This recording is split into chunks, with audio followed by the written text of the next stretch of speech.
헤롯 왕 때에 예수께서 유대 베들레헴에서 나심에 동방으로부터 박사들이 예루살렘에 이르러 말하되 유대인의 왕으로 나신 이가 어디 계시냐?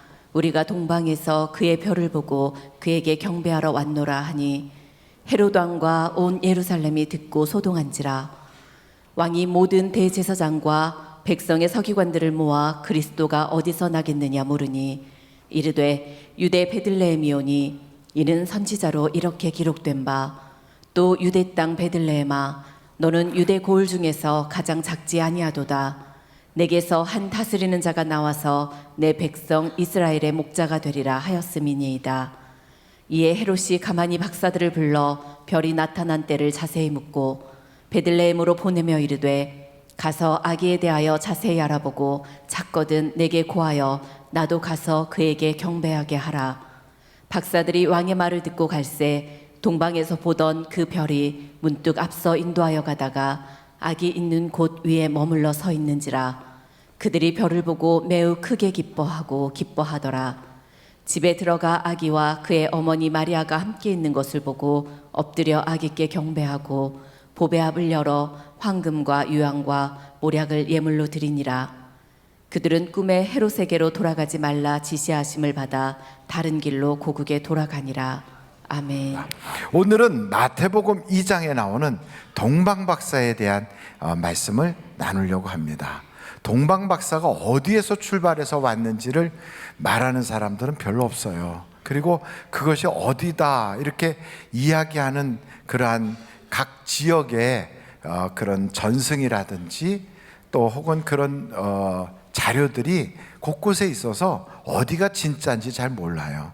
그런데 중요한 것은 동방에서 왔다는 거죠.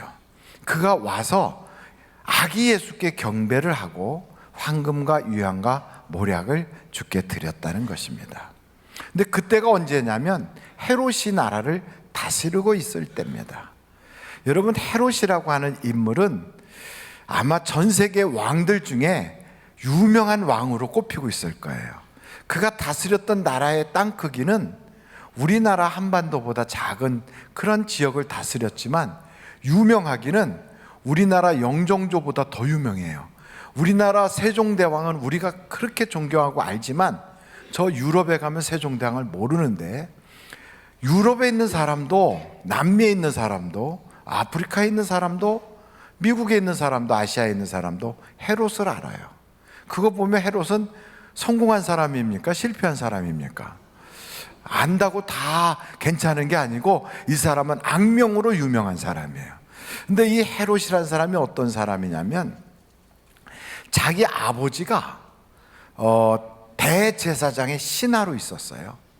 대제사장이라는 분은 우리가 생각하는 제사 드리는 게 본업이 아니고 당시 이스라엘을 다스리는 직책의 하나예요. 그런데 그 대제사장의 신하로 있는 아버지의 아들, 그러니까 신하의 아들이죠. 아버지 재산을 톡톡 긁어가지고 그래서 로마로 가서 안토니우스를 만납니다. 여러분, 안토니우스는 누구로 여러분들이 기억하십니까? 예, 클레오파트라의 남자로 기억을 하실 거예요. 바로 그 사람을 만나요. 그래서 안토니우스를 만나서 안토니우스가 그에게 아주 친근하게 해가지고 원로원에서 유대 왕이 되도록 그렇게 자기를 내렸어요. 그러니까 자기 아버지는 유대의 대제사장의 부하로 있는데 그 아들이 가서 유대 왕이 돼가지고 돌아옵니다. 여러분, 그리 되면 유대 사람들이 그 사람을 환영할까요? 안 할까요? 지금 무슨 얘기하는지 잘 못 알아들으시죠? 네, 쉽게 한번 설명하겠습니다. 문재인 대통령이 있는데 그 청와대에서 일하는 비서관의 아들이 어디 가가지고 내가 한국의 대통령으로 추천받았다 이러고 돌아온다면 우리나라 사람들이 그를 정통으로 인정할까요? 안 할까요? 안 하죠. 이것 같은 똑같은 소리입니다.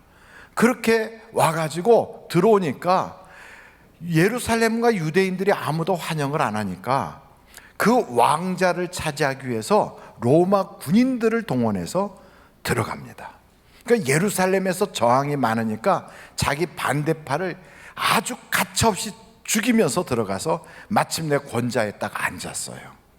그래도 여전히 소요가 계속 일어나니까 대제사장의 상속녀인 미리암 1세라고 하는 사람하고 정략적인 결혼을 해요.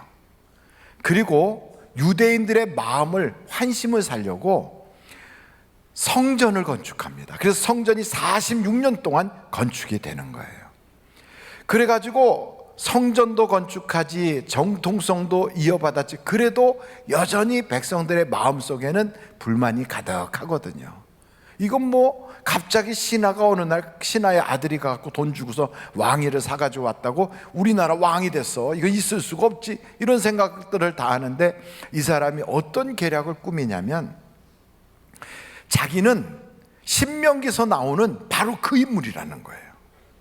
여러분, 그런 얘기는 우리가 이단들한테서 많이 듣죠? 예, 이단들이 그래요. 동방의 감람나무가 바로 성경에 나오는데 그가 나다, 이렇게 주장하는 그런 사람들 보면 우리는 어떤 생각이 들어요? 두 자로 이단. 예, 웃자고 한 얘기인데 안 웃고 가만히 있는 분들은 꼬집으면서라도 웃어야 돼요. 근데 어찌됐든 이런 이단적인 사고를 가지고 사람들한테 무슨 얘기를 하냐면, 모세와 같은 선지자를 하나님이 주신다고 했잖냐? 근데 그 선지자는 어떤 사람이냐? 성경에 보니까 너희 중 형제 가운데 모세와 같은 선지자를 보낸다고 그랬지? 그래, 너희들이 아니라 너희 형제란 말이야. 너희 형제는 누굴까? 바로 에서 아니냐? 내가 에서의 족속이야, 에돔 족속. 그런 내가 갑자기 왕의 권위를 가지고 성전도 지어주잖냐? 그러니 내가 하나님이 보낸 메시아다, 이렇게 주장하면서, 그래서 자기를 지지하는 사람들을 모았는데 그들의 그 이름이 헤롯 당이에요. 그래서 성경에 보면 열심당원, 헤롯 당원 이렇게 등장하는 인물들이 다 헤롯이 그렇게 해서 사람들을 선동하여 만든 거짓 메시아 사상이거든요. 이 사람이요, 아주 간교해서 자기하고 그렇게 정략적으로 결혼했던 그 여자의 아버지, 자기의 장인인데 그 장인도 죽여요. 장모님도 죽여요. 심지어는 자기 아내도 죽여요. 그리고 자기의 사위도 죽여요. 왜 죽이냐면 자기의 왕권에 도전할까봐 싹 죽여요. 무시무시한 사람이죠? 왜 놀랍지 않습니까? 우리는 저 북한에 있는 김정은이가 자기 누굽니까? 예, 고모부 죽인 것 보고도 흥분되고 자기의 배다른 형 죽인 것도 보고 사람도 아니다 이러는데, 이 헤롯이란 인물은 인간이기를 포기한 사람이에요. 근데 자기가 누구 때문에 왕이 됐냐면 안토니우스 때문에 왕이 됐는데, 이 안토니우스가 옥타비아누스하고 전쟁이 붙었어요. 근데 여러분, 옥타비아누스의 누나가 안토니우스의 부인인데 갑자기 자기 누나를 버리고 저 이집트로 가더니 아주 얼굴부터 몸매가 삼삼하게 빠진 클레오파트라를 사랑한다고 그 사람하고 결혼해 버린 거예요. 여러분, 이렇게 되면 천한매부간의 원수가 돼요, 안 돼요? 여자들만 얘기하지 말고 남자들도 다 같이 원수 돼요, 안 돼요? 돼요. 그래갖고 결국은 싸움이 붙은 거예요. 그래서 이 싸움이 악티움 해전인가, 이게 전쟁이 붙었는데 헤롯은 누가 이기길 바랄까요? 안토니우스가 이겨야 자기의 왕권이 유지되겠죠. 근데 웬걸 옥타비아누스가 이겼어요. 안토니우스는 자결을 해버렸어요. 그러니 자기의 왕자가 불안하잖아요. 그러니 옥타비아누스한테 급히 달려가 가지고 자기보다 나이가 어린 옥타비아누스 앞에 납작 엎드려서 왕관을 벗어서 그 발밑에다 내려놓고, 그리고 뭐라고 얘기하냐면, 나는 당신의 신하니 영원토록 당신을 칭송하겠다고 엎드려요. 그러니까 옥타비아누스가 기분이 좋을까요, 안 좋을까요? 좋으니까 그래, 네가 왕해라, 이래가지고 다시 왕권을 받아갖고 돌아온, 이야, 대단한 권모술수의 사람이에요. 그런데 이 사람한테 가가지고 유대인의 왕으로 나신 이가 어디 계시뇨, 이렇게 찾은 거예요. 여러분, 이 사람은 자기의 왕권을 지키려고 별짓을 다 하는 사람인데 갑자기 유대인의 왕으로 나신 이가 어디 계시냐고 동방에서 온 이방 사람이 와가지고 동네방네 휘젓고 다니면서 예루살렘 성을 발칵 뒤집어 놓은 거예요. 그러면 헤롯이 불안해요, 안 불안해요? 불안하지요. 그러니까 대제사장들과 서기관들을 소집한 거예요. 야, 옛날 이 선지서에 그런 얘기가 나오는 게 사실이냐? 그랬더니 사실이라는 거예요. 어디서 태어난다고 그러냐? 그랬더니 저 베들레헴에서 태어난다는 거예요. 그러니까 박사들을 싹 부른 거예요. 그러니까 이 헤롯은 굉장히 간교한 사람이거든요. 그냥 베들레헴에 가봐라, 거기서 태어난다더라, 이렇게 묻지 않고 너희들이 별을 본 게 언제쯤 되냐? 이렇게 물은 거예요. 왜 그랬을까요? 몇 살 대상을 주의 깊게 보려고 한 거죠. 너희가 별을 본 게 언제쯤 되냐? 그랬더니 한 1년쯤 된다는 거예요. 그러냐? 저 베들레헴에 가서 그 왕을 찾거든 경배하고 나도 가서 경배할 수 있게 내게 와서 알려줘라, 이러고 보냈어요. 그랬더니 이 박사들이 가서 경배를 하고 그날 밤중에 꿈에 하나님께서 헤롯에게 가지 마라 하니까 자기 고향으로 돌아간 거예요. 헤롯이 이제나 저제나 하고 기다렸는데 갔다 왔어도 벌써 10번은 갔다 왔을 텐데 안 오니까 군대를 동원해서 2살 이하의 어린아이들을 싹 죽여버린 거예요. 왜요? 안전하게 자기의 라이벌 될 만한 사람은 다 없애버리는 거죠. 이 사건을 오늘 이 성경을 보면서 우리는 한 2-3가지 생각해 볼 필요가 있다는 거예요.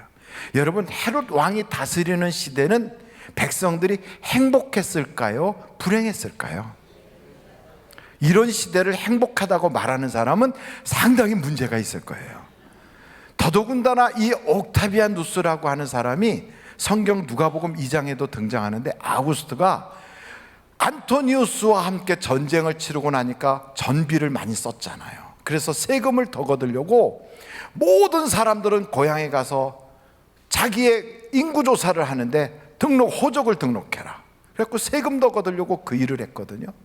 그래서 베들레헴까지 요셉과 마리아가 가서 호적을 등록하러 간 거예요. 그러니 세금은 더 올라가지, 백성들은 살기가 어렵지, 헤롯처럼 욕심 많고 간교하고 잔인한 사람이 나라의 통치를 맡았지, 정말로 힘든 거예요. 이렇게 어둠이 꽉 찼을 때 사람들은 누구를 쳐다볼까요? 이렇게 힘들 때 누구를 바라보죠? 여러분은 이런 어려움이 생기면 누구를 바라봅니까? 남편 바라봅니까? 하나님을 보게 돼 있어요. 그래서 우리 하나님을 바라볼 때 많은 사람들이 그래, 야야야, 기도해도 소용없어, 하나님 바라보다 안 된다니까. 세상이 이러는데 하나님이 뾰족한 수가 있겠냐? 이런 생각이 딱 드는데, 성경을 보니까 여러분, 세상이 절망스러울 때 우리는 보지 못했어도 하나님은 일하고 계시다는 거예요. 할렐루야.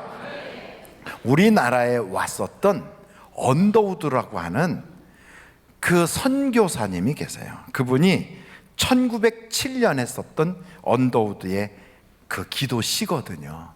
1907년은 어떤 일이 있었냐면 고종이 폐위되는 사건이 있었어요. 고종 폐위.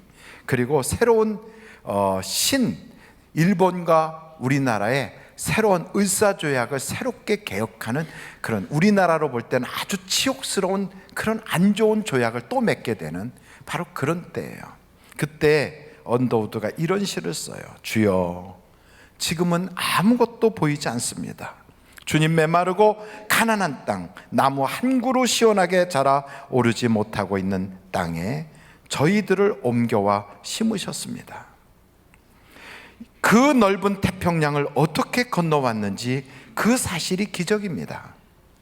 주께서 붙잡아 뚝 떨어뜨려 놓으신 듯한 이곳, 지금은 아무것도 보이지 않습니다. 보이는 것은 고집스럽게 얼룩진 어둠뿐입니다. 어둠과 가난한 인습에 묶여있는 조선 사람들 뿐입니다. 그들은 왜 묶여있는지도 고통이라는 것도 모르고 있습니다. 고통을 고통인 줄을 모르는 자들에게 고통을 벗겨주겠다고 하면 의심하고 화부터 냅니다. 조선 남자들의 속셈이 보이지 않습니다.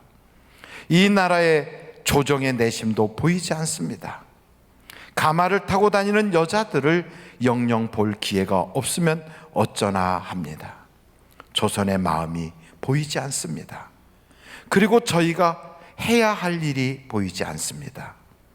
그러나 주님, 순종하겠습니다.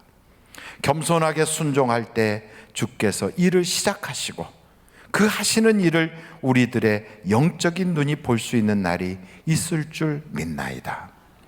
믿음은 바라는 것들의 실상이요 보이지 못하는 것들의 증거니라고 하신 말씀을 따라 조선의 믿음의 앞날을 볼 수 있게 될 것을 믿습니다. 지금은 우리가 황무지 위에 맨손으로 서 있는 것 같사오나 지금은 우리가 서양 귀신 양귀자라고 손가락질을 받고 있사오나 저희들이 우리 영혼과 하나인 것을 깨닫고 하늘나라의 한 백성, 한 자녀임을 알고 눈물로 기뻐할 날이 있음을 믿나이다.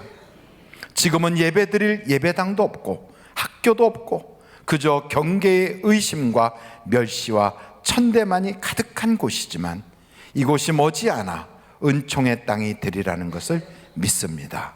주여, 오직 제 믿음을 붙잡아 주소서. 이렇게 언더우드가 1907년, 지금부터 100년쯤 되는 그때 이렇게 조선 한국말을 바라보면서 아무것도 보이지 않는다, 여기는 어둠뿐이다, 어떻게 해야 될지도 모르겠다고 절망적인 시를 쓰고 있을 때 하나님은 일하고 계셨다는 거예요. 그래서 1907년 평양 대부흥운동이 그때 일어났어요. 그리고 이 조선 땅에 전국으로 그 기도운동, 회개운동이 쫙 퍼져나가면서 이 땅에 수많은 교회들이 세워지기 시작했고 100년이 지나지 않아 이 땅에서는 하나님의 이름을 불러가며 예수님 때문에 가슴을 떨면서 눈물을 흘리고 기뻐하는 은혜 받은 사람들로 주일날이면 교회로 몰려가고 있습니다. 여러분, 절망적인 바로 그때 어둠이 가득할 때 우리는 절망할 이유가 없습니다. 가장 어두울 때 하나님은 일하고 계신 것을 믿으시기 바랍니다. 사실은요, 요셉 그리고 마리아는 고향 땅에 갔지만 고향에서 환영받지 못했어요. 배가 이렇게 나와갖고 이제는 만삭이 됐을 때 얼마나 여자의 몸이 무겁겠어요. 저는 임신을 안 해봤지만 그러나 여러분 생각을 해보세요. 뱃속에다가 한 3kg짜리를 탁 집어넣고 다니면 아마 다리도 퉁퉁 붓고 그리고 걸을 때마다 힘든데 큰 나사렛에서부터 베들레헴까지 그 먼 길을 걸어서 갔으니 얼마나 힘들었겠어요. 그러면서도 남편한테 힘들다고 말도 못하고 남편은 남편대로 자기 아내를 데리고 가면서 내 여자가 결혼을 할 상대지만 나하고는 상관없는 아이를 뱃속에다 가지고 있으니 얼마나 마음이 불편했겠어요. 그런 상태에서 집집마다 문을 두드리면서 죄송한데요, 혹시 방 있습니까? 빈 방 있습니까? 하고 두드릴 때 아무도 그를 받아주지 않았어요.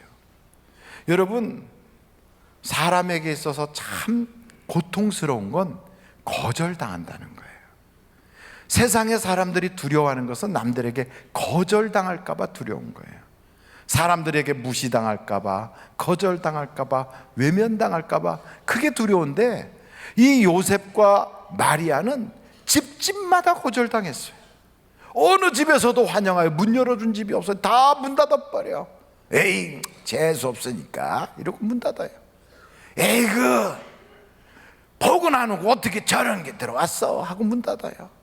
여러분, 거절당하여 문이 닫힐 때마다 얼마나 마음이 무너져 내렸겠어요.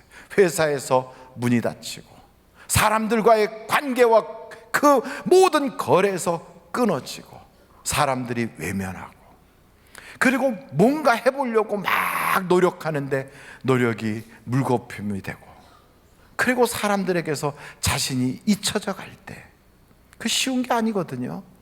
요셉이라고 하는 사람은 어떻습니까? 형들에게 팔려서 애굽의 노예상인 그 손길을 통하여 보디발 집에 팔려갔어요.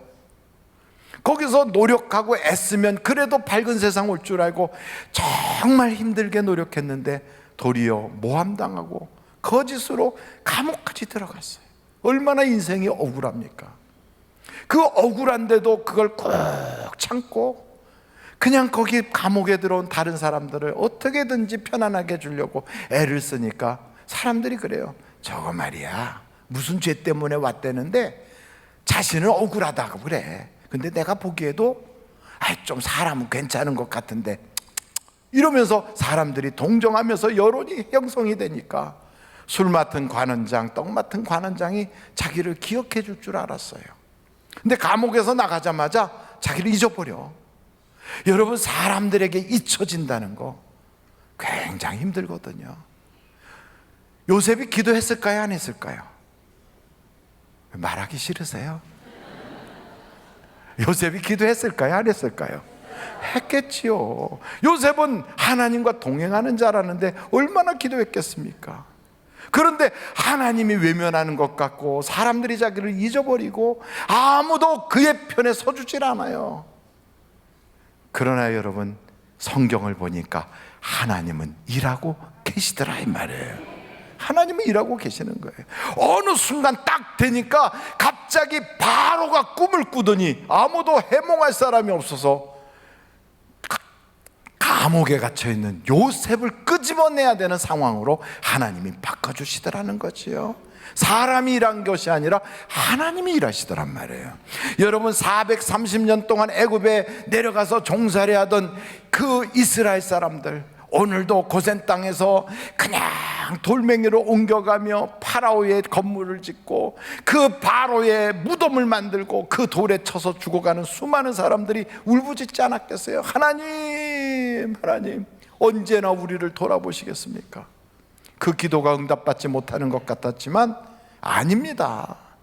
여러분, 세상이 어두워지고 힘들수록 하나님께서는 일하고 계신 걸 아셔야 돼요. 사람들 눈에는 보이지 않았지만 모세를 미디안 광야에서 훈련시키고 있었단 말이죠. 우리나라가 어렵고 힘들 때 바로 이때 하나님은 역사하고 계시고 일하고 있는 줄로 믿습니다.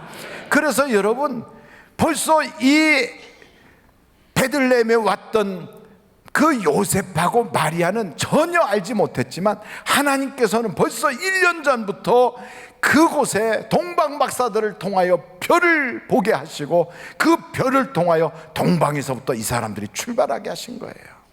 어떤 사람이 그러더라고요. 동방박사가 언제 그 별을 발견했을까? 여러분, 언제 발견했을 것 같아요? 생각 안 하고 그냥 보시는 거지요? 동방에서 온 그 박사들은 날마다 별을 보고 연구하는 사람인데 언제 그 별이 갑자기 딱 나타났냐면 마리아가 주여 저는 계집종이오니 주께서 원하는 대로 되실지어다 이러고 순종하는 그 순간 성령을 통하여 아기가 뱃속에 딱 생기는 그때 별이 팍 하고 떴을 거라고 저는 생각이 들어요. 아니, 성경에 나오는 게 아니라 제가 그런 생각이 들더라 이 말이에요. 여러분, 하나님의 역사는 언제부터 시작되느냐? 순종했을 때부터. 우리는 눈에 보이지 않고 어렵고 힘들어도요, 순종으로 씨를 심으면 하나님은 일하기 시작하는 거예요. 마리아가 아멘 할 때 별은 떠오르고, 요셉은요, 내가 아는 그 여자가 어떻게 저렇게 나도 모르는 아기를 가졌어, 조용히 헤어져야지 이런 생각하면서 마음으로 막 힘들어할 때 꿈을 꾸게 하는 거야 하나님이. 그러면서 그 여자 데려오는 걸 두려워하지 마라, 성령으로 된 것이다. 그래서 그 말씀에 순종하여 자기 그 마리아를 아내로 딱 받아들일 때 그 별은 더 반짝반짝반짝 빛나기 시작하는 거예요. 그래서 동방에서부터 출발하는 그 박사들이요, 그냥 온 게 아니에요. 뭘 가지고 왔다고 그래요? 여기 성경에 한번 다 같이 해볼까요? 황금과 유향과 모략. 이게 2000년도 더 전에 이걸 가지고 왔어요. 여러분, 지금부터 30-40년, 아니 30-40년은 너무 좀 짧은 것 같아. 한 60년 전 결혼식에는요, 부부가 결혼을 딱 할 때 예물로 무엇을 줬는지 아십니까?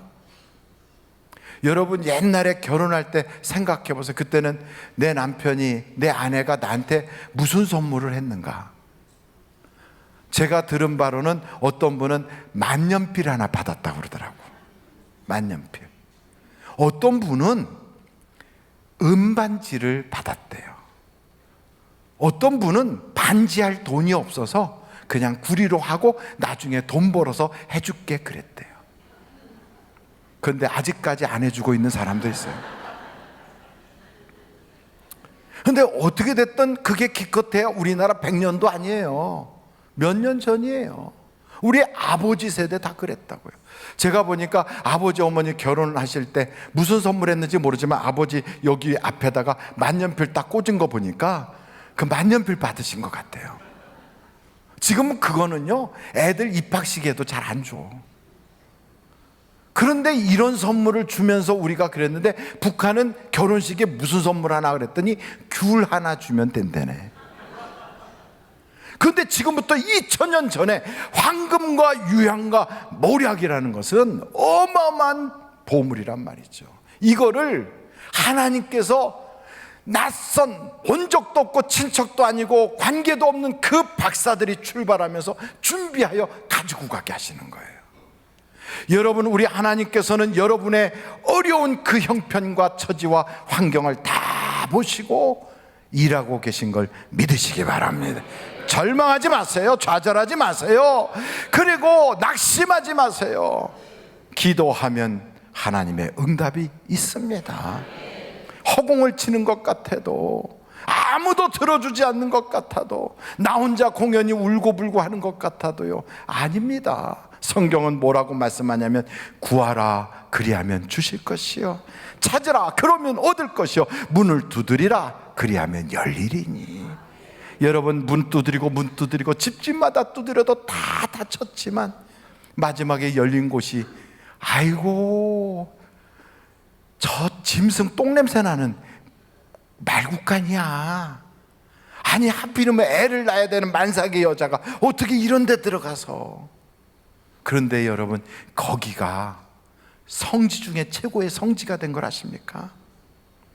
하나님께서는 준비한 게 보잘것 없는 것 같아도 그곳에는 천사가 임하고, 그곳에는 박사들이 임하고, 그곳에는 목자들이 임하고, 그곳은 지금은 전 세계 유수의 수많은 인물들이 찾아가서 우리 구주 예수님이 나신 곳이라고 방문하는 명소가 되고 말았어요.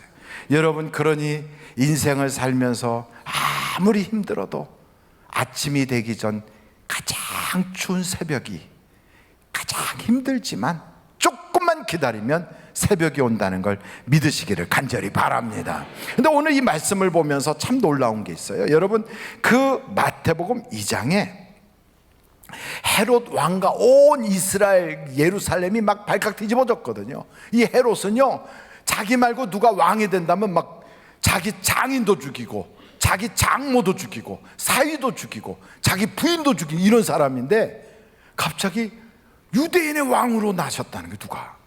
그러니까 나라가 발칵 뒤집어졌겠죠. 한번 여러분 거기에 3절을 보세요. 마태복음 2장 3절이에요.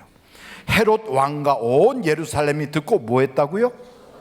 4절, 이 헤롯 왕이 모든 제사장과 백성의 서기관들을 모아 그리스도가 어디서 나겠느냐고 물으니, 이르되는 저 서기관하고 제사장들이 말하는 거예요. 유대 베들레헴이 오니 이는 선지자로 이렇게 기록된 바. 다 같이 읽어보겠습니다. 시작. 또 유대 땅 베들레헴아, 너는 유대 고을 중에서 가장 작지 아니하도다. 내게서 한 다스리는 자가 나와서 내 백성의 이스라엘의 목자가 되리라 하였음이니이다. 야, 이 사람들 너무 잘 알아요. 아주 막 성경을 다 외우고 다녀.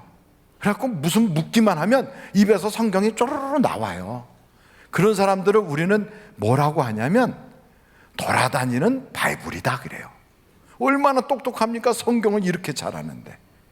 그런데 여러분, 이 사람들이 성경은 이렇게 잘 알지만 성경 말씀대로 행동을 하나요, 안 하나요? 안 해요. 저 베들레헴에서 메시아가 난다고 하는데도 메시아한테 경배도 드리러 가지 않고요, 그냥 왕한테 붙어가지고 거기서 권력이나 조금 탄입하고 거기서 내려오는 꿀 좀 빨아먹고 거기서 좀 살랑살랑 비비면서 먹고 살려고 거기 그러고 앉아 있는 거예요. 이 사람들은요, 말씀은 말씀이고 삶은 삶이에요. 이런 사람을 가리켜서 성경은 뭐라고 그러냐면 스스로 속이는 자래요. 속이는 자. 말씀을 듣기만 하고 행동하지 않는 사람은 스스로 속이는 자래요. 설교를 많이 듣다 보면 아는 게 많아져요, 성경에 대해서. 그래가지고 굉장히 성경 지식이 많아지면 자기가 믿음이 좋은 줄 알아요. 믿음은 아는 것만큼이 믿음이 아니라 얼만큼이 믿음일까요? 행한 것만큼이 믿음이에요.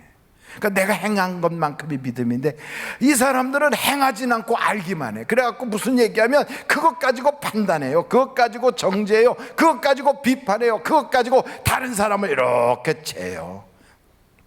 신앙이다 또 이렇게. 그러니까 여러분, 어찌 보면 자기는 딱 기준이고 다 다른 사람은 이렇게 하다 보니까 자기 스스로 자기를 몰라요. 하나님이 나를 보시면 뭐라고 하는지를 모르는 거예요. 그리고 이 사람들은 심은 것도 없이 거둘 줄 알아요.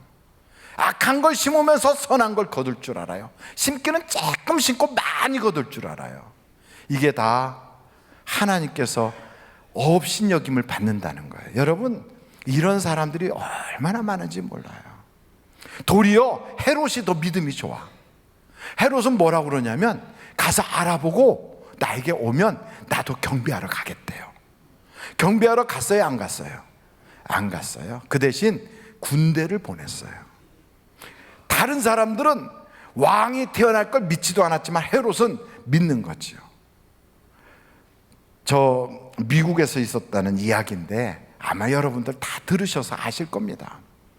어느 그 빌딩에 지하에는 술집이 있고 그 2층이가 3층에는 교회가 있었대요. 근데 교회에서 예배 드리는 날 꼭 술집에서는 막 술 파티가 벌어지는 거예요. 그러니까 교회에서 예배 드리려면 밑에서 막 세상 노래가 올라오니까 교회에서 찬양 부르는 소리하고 섞이니까 찬송이 이상해지는 거지요. 그래서 교회에서 어느 날 작정 기도를 시작했대. 하나님, 저 술집이 불나게 해주세요. 그렇게 기도를 했대요. 하나님, 술집이 불나게 해주세요. 막 기도를 했대요. 그런데 진짜 술집이 불이 났대요. 그랬더니 술집 주인이 교회를 고소를 했어요. 저 교회가 기도해갖고 우리 술집이 불이 났다는 거예요. 그랬더니 교회 목사님이 가서 재판장에게 그랬대요. 설마 교회에서 기도했다 할지라도 그 술집에 불이 날 리가 있겠냐고. 여러분, 누가 더 믿음이 좋아요?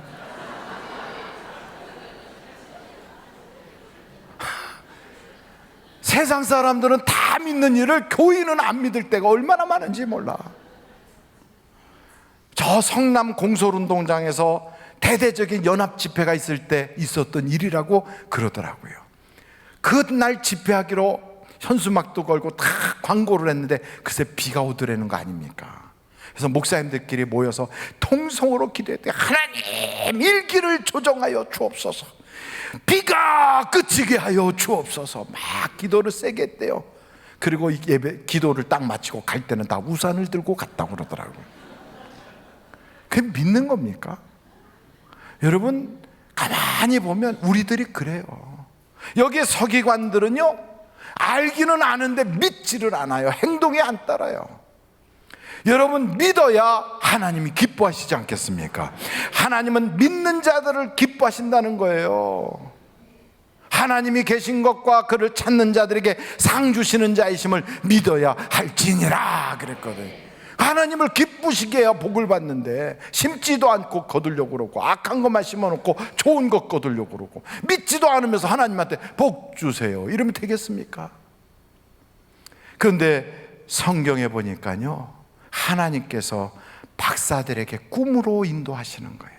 이 사람들은 그 사단이 일어나게 된 것이 조급해서, 하룻밤만 참았으면 별을 보고 제대로 인도함을 받을 텐데 조급해서 그리고 당연히 왕은 왕궁에 태어날 거라고 하는 선입견 때문에, 그리고 그냥 자기들의 주관대로 막 그러고 있다가 결국은 사단이 난 거거든요.